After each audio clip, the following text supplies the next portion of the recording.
ভিডিওটিতে ক্লিক করার জন্য আপনাদেরকে জানাই অসংখ্য অসংখ্য ধন্যবাদ। আপনারা দেখছেন আপনাদের প্রিয় ইউটিউব চ্যানেল এমপ্লয়ার সাপোর্টার। এখানে আপনারা প্রত্যেকদিন সরকারি কর্মচারীদের ডিএ, বেতন বৃদ্ধি যোজনা, প্রকল্প, ছুটি, সরকারি আপডেট, সরকারি নোটিফিকেশান প্রতিদিনের জন্য পাবেন। তাই অবশ্যই চ্যানেলের সাথে থাকুন, চ্যানেলটিকে সাবস্ক্রাইব করে পাশে থাকা বেল আইকনটিতে প্রেস করে রাখুন পরবর্তী লেটেস্ট আপডেট পাওয়ার জন্য। এসএসসি মামলা, আদালত অবমাননার অভিযোগ অভিষেকের বিরুদ্ধে হাইকোর্টে কিন্তু কৌস্তব কি বলা হয়েছে, মমতা বন্দ্যোপাধ্যায়ের পর কিন্তু অভিষেক বন্দ্যোপাধ্যায়ের বিরুদ্ধে আদালত অবমাননার অভিযোগ, মামলা গ্রহণ করার আর্জি জানিয়ে কলকাতা হাইকোর্টের দ্বারস্থ আইনজীবী তথা বিজেপি তরুণ নেতা কৌস্তব বাগচি। এই বিষয়ে তিনি প্রধান বিচারপতির দৃষ্টি আকর্ষণ করেন। যদিও উচ্চ আদালত জানিয়ে দিয়েছে আলাদা মামলা নয়।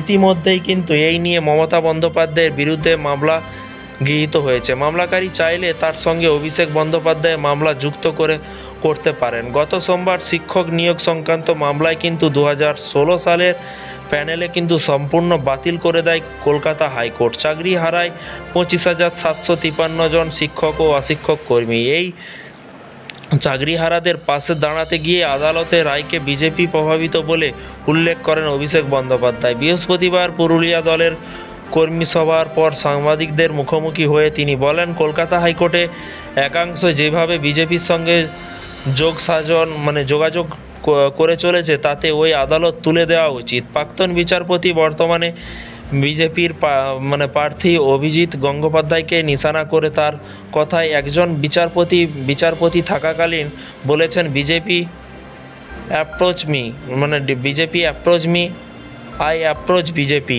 এখানে এই ইংলিশ কথাও কিন্তু বলেন। তার মানে বিজেপির সঙ্গে তিনি যোগাযোগ ছিলেন। আর সেই বিচারপতি যদি বিজেপিতে যান তাহলে ভারতবর্ষ থেকে কলকাতা হাইকোর্টকে তুলে দেওয়া উচিত।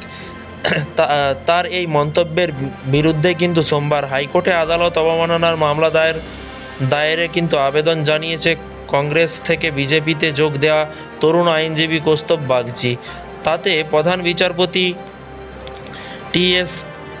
টিএস শিবগানম জানিয়েছেন যে এর আগেও তিনি মমতা বন্দ্যোপাধ্যায় আদালত অবমাননা সংক্রান্ত মামলা গ্রহণ করেছেন।